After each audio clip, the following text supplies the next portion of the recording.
Tapi kita juga akan masih punya satu bahasan, yaitu antara Liverpool menghadapi Atlanta, yang juga kalau kita bayangin Atlanta musim lalu bahkan capaiannya cukup mengejutkan. Dan bahkan musim ini sebenarnya di awal-awal cukup mengejutkan walaupun nggak konsisten bisa menang besar, ternyata kalah dibantai juga. Apa yang membuat sekarang Atlanta begitu makin nggak jelas, makin nggak konsisten lah dari sisi permainannya. Siapa duluan? Terserah. Bung Roman dulu lah sebagai Kalau senior. dia nggak konsisten, saya pikir dia di posisi keempat saat ini. Musim lalu dia musim yang sangat bagus buat nyaris menjadi juara, sehingga mereka datang di zona champion saat ini. Ya, jadi memang sulit ya kalau tim. Sebenarnya mereka punya kedalaman yang sangat bagus. Atalanta, kalau bicara Atalanta saat ini. Cuma memang ketika mereka kalah dari Sampdoria, itu yang sulit untuk kita pikirkan, bahwa bermain di kandang mereka kalah dalam sandung. Kemudian kalah dari Napoli juga. Cukup gede Napoli. Ini yang sangat sulit. Tapi saya berharap bahwa Gasperini akan punya kans di sini untuk bisa membawa ini tim bersaing betul bersama dengan Liverpool. Ya. Dan dia salah satu tim yang bisa bergandengan tangan dengan Liverpool untuk lolos ya. Tanpa mengecilkan ada Ajax di sana atau dengan Midtjylland. Saya pikir Atalanta dan Liverpool dia bisa menang melawan Liverpool, bukan tidak mungkin main di kandang kan. Itu paling penting. Kalau Justin kan bilangnya Ajax sama Liverpool, Bang. Kalau Ajax gue Atalanta Liverpool. Oh gitu. Karena kalau Atalanta menang pasti Liverpool masih aman, 6 poin kan. Jadi dia masih aman. Dia masih bisa menang lawan Midtjylland, mainin Midtjylland juga. Atalanta juga akan datang ke Anfield, Ajax juga akan datang ke Anfield. Jadi peluang dia untuk bisa menang, untuk bisa meraih poin banyak bisa, saya pikir. Gimana nih, lo udah pakai baju merah ngelihat Liverpool kalau musim lalu ya ngadepin Napoli 2 musim terakhir, bahkan dia juga empot-potan lawan tim Italia, tapi kan gaya mainnya Napoli sama Atlanta juga pasti jelas beda. Kalau ngeliat Liverpool ngadepin Atlanta ini, apakah justru akan menjadi sasaran empuk? Karena kalau banyak yang kita lihat kan kalau Atlanta tuh mainnya cukup naif menurut gua. Menghadapi tim Atalanta sasaran empuk Liverpool. Sorry Ci, sorry banget nih ya. Gua revisi nih omongannya. Liverpool sasaran empuk Atalanta antar malam. Benar. Oke. Kenapa coba? Ketok gua. Kenapa? Satu, gaya permainannya Atalanta itu menurut gua begitu relentless. Ketika ketemu Juventus saya musim kemarin, Juventus nggak pegang bola. Sekarang dalam tapi Juventus kan mainnya defense sama kan? Nggak main pressing model Liverpool begini. Nggak necessary. Gua ngelihat ada kerapuhan di lini pertahanannya Liverpool sekarang. Oke, itu jelas. Nah, kalau lo lihat, lo bandingin attackernya sama defense-nya Liverpool gitu. Joe Gomez lagi-lagi bos, beberapa pertandingan terakhir kan nggak convincing. Dan dia harus cover area yang ditinggalkan oleh Trent Alexander-Arnold for sure gitu. Dan gua ngelihat kualitas lini depannya Atalanta akan sangat bisa menurut gua untuk menyakiti Liverpool. Jadi menurut gua justru ini adalah momen untuk Atalanta bisa nyakitin. Sekarang kalau ketika masih ada Van Dijk masih bagus gitu dari sisi pertahanan, nggak krisis kayak sekarang. Even Fabinho juga nggak bisa main kan gitu. Sekarang Atalanta punya kansnya dan gua rasa bisa. Nih, sebentar, mereka memang punya kans, tapi Liverpool ini kan 2 pertandingan clean sheet loh di Liga Champions. Itu di saat tanpa Van Dijk. Mereka menang, katakanlah gol nggak begitu enak melawan Ajax kan, tapi mereka menang 2-0 lawan Midtjylland. Padahal mereka dianggap orang ini sangat sulit ya, bahwa tidak ada Van Dijk di sana, kemudian apalagi Fabinho juga nggak bisa bermain ya. Dan mereka tidak kebobolan loh. Itu yang membuat ini hebat juga nih Klopp ini bisa meramu. Ada pemain-pemain muda yang ditampilkan, Rhys Williams di sana. Sekarang kemarin ada Nets Phillips ya, pemain yang sangat bagus, pemain muda. Jadi bukan tidak mungkin dia akan ditampilkan juga lawan Atalanta. Memang ketemu Atalanta aja. Memang karena Atalanta memang punya Pasco yang bagus kan, Gomez ya, Alejandro Gomez di sana. Ada Zapata. Ada Dusan Zapata. Babak kedua pasti Luis Muriel main. Betul. Dan Dusan Zapata itu kemarin sengaja istirahatkan nanti masuk babak kedua kemarin ya, ketika lawan Croton bersama dengan Joseph Ilicic ya, main. Jadi kalau 2 pemain ini agak bugar, ini berbahaya buat lini pertahanan. Gomez pasti akan sampai sebelah sana. Ini Ilicic bahaya sekali kan, bersama dengan Paku berdua ini akan berdiri di belakang. Ini bahaya sekali ya. Tapi kan kemarin kalau kita belajar dari evaluasi dari anjloknya Atlanta atau tersandungnya Atlanta di Serie A. Apa pelajaran yang bisa dilihat dari Liverpool dari situ? Ketika dia kalah lawan Napoli dan juga terjungkal lawan satu lagi kemarin? Atlanta lawan sama Napoli siapa kalah? Sampdoria 3-1. Apa evaluasi yang bisa dilihat sama Liverpool ketika dia kalah dari Atlanta dari Napoli dan juga siapa tadi?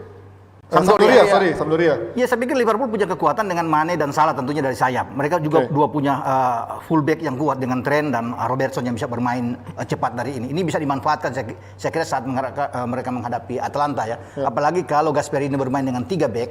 ya ada Romero, James Cissy juga ada di sana ya. Ini mungkin bisa dimanfaatkan dengan cepat ya. Mereka bisa bertarung tengah. Kalau Martin de Roon tidak bisa bermain dalam pertandingan ini, juga ini akan menguntungkan bagi Liverpool ya. Hanya saja memang lini belakang harus betul-betul konsentrasi ya, terutama di back tengah ini ya. Tetapi Liverpool dari tengah ke depan ini cukup kuat. Liverpool untuk bisa menang harus bikin gol dulu. Kalau mereka kebobolan dulu habis nih. Kalau mereka kebobolan dulu dari Atalanta, selesai saya pikir akan sangat sulit. Sebaliknya kalau Atlanta kebobolan dari Liverpool selesai juga, Bang. Iya, betul. Tapi kan karena mereka bermain di kandang ini. Iya, bermain betul. di kandang, mereka punya motivasi yang bagus ya. Sorry Bang, ini masih main di ini nggak sih San Siro nggak sih Atalanta? Karena kan musim lalu kan mereka kan nggak qualify stadionnya. Saya kira sudah balik lagi di Azzurri di Italia. Di Atlanta kok kayaknya. Di Atlanta ya, di Azzurri di Bergamo kan. Bergamo. Di Bergamo, tapi stadionnya di Azzurri Atalanta, di Azzurri di Italia. Mereka udah main di sini. Karena kan musim lalu mereka minjem, Bang. Minjem dari San Siro, makanya ini stadion di Panji. Betul. minjem ke pemerintah kotanya, bukan ke klubnya. Dan bagi mereka enak nih 4 poin, kalau mereka bisa menang 3 poin, 7 agak enak, agak lega buat mereka. Tapi gue tetap sama pendirian gue ngerasa ntar malam Atalanta punya kans yang sangat besar dan gue lebih milih Atalanta untuk menang atas Liverpool dong. Liverpool dong. Ini lagi ada yang bilang Jota lagi on fire. Nah, kalau ngomongin Jota nih, adaptasinya menurut kalian seperti apa? Kalau kemarin kan gue nggak ngomongin Coach Justin ya. Yang gue inget Coach Justin bilang dia belum bisa adaptasi karena dia belum bisa nyetel sama gaya mainnya Klopp karena dia tipikalnya adalah winger, bukan yang bisa kayak Salah ataupun Mane yang bisa masuk ke dalam. Nah, kalau menurut kalian Jota sejauh ini adaptasi seperti apa dengan taktiknya Klopp? Gue dulu. Boleh, dulu. Gue ngerasa gini, banyak pandit yang bilang Roberto Firmino harus merasa terancam dengan penampilan Jota belakangan ini. Gue 100% nggak setuju. Salah dong. Gue 100% nggak setuju. Gitu. Kenapa? Karena menurut gue Roberto Firmino itu menginterpretasikan peran defensive forward tuh dengan sangat bagus gitu. Dengan sangat bagus. Krusial untuk skemanya Klopp gitu. Jadi ketika Jota itu digadang-gadang bisa menggantikan Roberto Firmino, gue jujur nggak yakin gitu. Tapi untuk dia sebagai pelapis salah satu dari Mane atau Salah, decisive banget gitu, decisive banget. Dan ini yang mungkin akan menjawab cemoohan terhadap fans Liverpool yang ketika akhirnya Werner pindah ke Chelsea, mereka nggak mau ngebayar segitu. Semua orang bilang kan, Liverpool pasti nyesel. Ini bargain lagi. Ini adalah harga yang pas untuk dibayarkan terhadap Werner. Tapi ternyata dia dapetin Jota lebih murah, 41 juta. 41 ya. Dan lebih efektif. Dan gitu. tidak diduga ya? Tidak diduga. Operasi sunyi senyap kelihatan. Betul. Wah, mantap sekali. Masuk dari belakang, tiba-tiba udah jadi. Jadi gitu, kan? Ya itu adalah contoh cara ngedeal transfer tim-tim yang gede, Bang, gitu. Nggak banyak, wah ini gue nawar itu, gue nawar ini, gitu kan, sepanjang musim panas. Udahlah, lu kerja, lu nggak ada senyap-senyap beres aja. Subjeknya salah, ini gue tahu. Bagus kan? Sindiran ini pasti buat MU kalau Hanim nih, bukan. Masa ini bukan. Itu amatir yang ngerjain ini bukan tim besar, karena Liverpool, tim besar gue ngakuin iya. Cuman media nggak begitu menarik ngeliat Liverpool sekarang. Kalau MU itu menjadi sasaran empuk buat media, jadi buat gue setuju kalau Liverpool MU itu jauh lebih seksi pada Liverpool. Itu kebenarannya, that's the fact. Gue ya berani taruhan bikin survei. Taruhan nonton DPI banyak kan nonton MU sama nonton Liverpool. That's it, itulah kita bahas. Kalau DPI gue yakin. Kita bikin Kalau DPI gue yakin. Kita bikin fans seluruh dunia MU sama Liverpool. Banyak seluruh mana? dunia gue belum yakin. Nah iya, orang itu udah ada itunya dulu. Oke. Pasti bilang MU dong ya, paling banyak ya. Ini ngomongin MU dikit doang udah naik 100 sama ngaper. Berarti kalau ngomongin dari sisi pancingan gue. emang tai ya, pakai sweater merah. Oke, kalau ngomongin dari sisi peluangnya berarti menurut kalian Hanif masih lebih yakin Atlanta bisa menjadi jegalan buat Liverpool malam ini. Bung Roman masih yakin Liverpool. Liverpool kembali kepada Diego Jota ya. Ini super sub yang paling bagus. Super sub yang paling bagus saya pikir. Dia pantas untuk bermain di babak kedua dan selalu membuat gol. 3 gol yang dibuat di Liga Premier kan semua datang dari pemain cadangan ya. Ketika dia masuk kemudian bisa membuat gol. Di Liga Champions dia sudah membuat gol lawan Midtjylland kemarin. Nah, saya yang mengharapkan di sini kalau Klopp agak selon, agak berani seperti ketika dia main melawan Sheffield dan mereka menang, memainkan sekaligus 4-4-nya saat itu. Bagaimana Jota ada di kanan, kemudian ada Salah dia taruh di depan, Firmino di belakang Salah, Mane ada di kiri. Kalau dia bermain dengan 4 ini, saya pikir ini luar biasa keberanian Klopp. Itu yang akan kita lihat. Kalau Klopp benar-benar ingin mencuri poin atau paling tidak imbang di sini. Dan itu saya yakin kalau 4 ini dimain, tapi memang tidak mungkin. dengan 4 bermain berarti akan mengorbankan 1 gelandang. Pasti akan Gini Wijnaldum yang ada di sana dan Hendo. Ya, padahal mereka butuh 3 gelandang yang bagus ya. Karena pemain belakang kan agak sulit, apakah Riz akan bermain atau Net yang akan bermain di sini untuk menampingi Joe Gomez. Paling enak memang dengan 4-3-3 ya. Tetapi itu kita lihat, saya katakan kalau Ceylon bermain dengan 4 ini rame nih di kandang lawan justru. Kalau ngeliat musim ini sejauh apa Atlanta bisa melaju? Apakah memang seperti musim lalu bahkan di Serie A dia juga bisa menjadi kejutan, di Champions pun juga bisa melangkah jauh? Atalanta calon juara, Ji.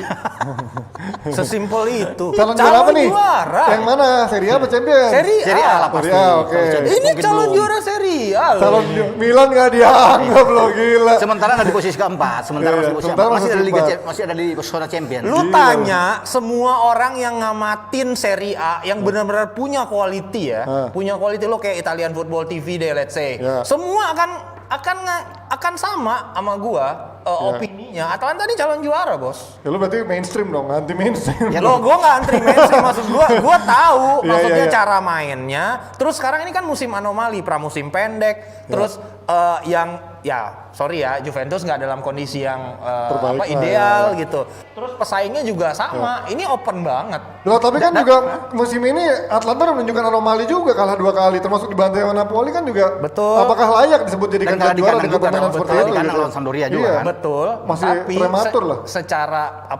secara materi pemain dan gaya permainan dan pelatih mereka nggak ganti, Ji. Jadi sebenarnya Gasperini memang secara maksud gua psikologi tim ini ini permainan itu dia punya keunggulan ketimbang yang lain kalau dia play the cards right. Kalau kualitas pemain saya pikir enak juga. Siapa yang menduga bahwa Gosen bisa dipanggil akhirnya? Orang nggak tahu kan dipanggil di tim nasional. Atebur, Martin de Roon yang bisa ada di sana. Terus ini sulit. Menambalnya tuh yang kehilangan tuh pinter. Beli Christian Romero yang Romero, secara kualitas di belakang, bagus dan murah dari Juventus gitu. Betul. Jadi ini nambal-nambalnya pinter banget kalau menurut gue. Dan progresnya bagus Romero bermain. Betul. Dapat kesempatan terus dari Gasperini juga untuk bisa kalau bermain. Ilicic bisa kembali gitu kan, maksudnya Dia punya psikologinya kepercayaan dirinya lah. Kepercayaan dirinya, gue rasa ini bisa menjadi penentu karena kan sekarang yang lag di Atalanta tuh kan pelapis. Betul, Papu kalau mainnya lagi jelek biasanya Ilicic yang masuk. Tapi kan ini sekarang nggak terjadi. Yang masuk Luis Muriel gaya mainnya beda banget gitu. Betul. Dan Muriel hanya bagus di Serie A. Kalau di Champions pasti Dusan Zapata yang akan main. Dan mungkin Gomez akan berdiri di belakang bersama Ilicic. Kalau dulu kan dua pemain menyerang di belakang Zapata. Di belakang Zapata Ilicic sama si Papu Gomez. Kalau sekarang itu nggak bisa dipraktekin sama Gasperini karena ini masalahnya. Luis Muriel nggak bisa mengisi posisi itu dan Ilicic jadi masih berduka lah gitu. Lawan Crotone juga kemarin mereka menang 2-1 di kandang Crotone begitu juga. Zapata kan menggantikan Muriel datang di babak kedua. Ilicic juga pemain cadangan yang masuk di babak kedua. Betul. Gitu. Kita catat ya para jebret tim, Hanif menjagokan Atlanta juara Serie A. Bully aja gua dan nggak apa-apa. menganggap remeh fans Milan Anti-mainstream. yang lagi sangat berapi-api termasuk Nesa, Gary dan juga Vaniko yang tiap minggu party merayakan kemenangan AC Milan. Oke, kita sekarang kita sebelum membahas ke Premier League kemarin, kita panggil Nesa dulu lah. Ayo, Asoy dulu Nes. Udah sisa 5 menit. Mantap. Asoy dulu lah, biar enak sebelum kita pindah ke kemenangan besar. Ya, oke. Luar biasa. Kok nggak cubik-cubik lagi? Nggak ya? Gue duluan masuk loh jadi pandit. Gak pernah gue digituin. Iya. Gue tuh udah deg-degan kalau dicubik-cubik lagi. Tadi ada netizen nanya, Bang Panji pengen nanya deh istrinya pernah cemburu nggak sama Nesa? Maaf nih, Nesa demennya sama yang Ini. sama Sama yang sorry. mana? Gue nggak laku di sini sama Nesa. Bos, kemapanan mengalahkan segalanya. Tuh, ya begini ceweknya banyak kalau biasanya. Prediksi mengalahkan segalanya. Iya. Baik, emang kalau legend tuh nggak bisa dibohongin ya, dari minumannya bandrek. Iya. bandrek ya? Iya. Kalau nggak ngantuk kan. Harus yang anget-anget. Emang Pakai iya. jaket biar nggak masuk angin. Iya. Jadi pakai sehat-sehat. Sehat dong, harus sehat. Papi Ropan. Bung Helmi, apa kabar Bung Helmi? Tadi banyak yang komen mirip Helmi Gue kira Helmi ya. aja. Gue banyak yang bilang mirip Helmi ya. Nanti gue bilang ke Helmi deh. Iya kan? Terus tadi juga banyak yang komentar katanya Papi Ropan ngomongnya cepet banget. Iya harus cepat. Iya dong. Gila lo udah. Kalau nggak bisa ngikutin ya udah lah. Bos, beda bos yang biasa live. Pengalaman Biasa puluhan tahun loh Kalau Bung panik lain Ropan. mungkin durasinya udah habis ya. Kita kan mesti cepat karena dulu aduh. Oh, iya, cepat. betul. Mestinya 2 jam di sini gitu kan. Pergerakannya cepat loh.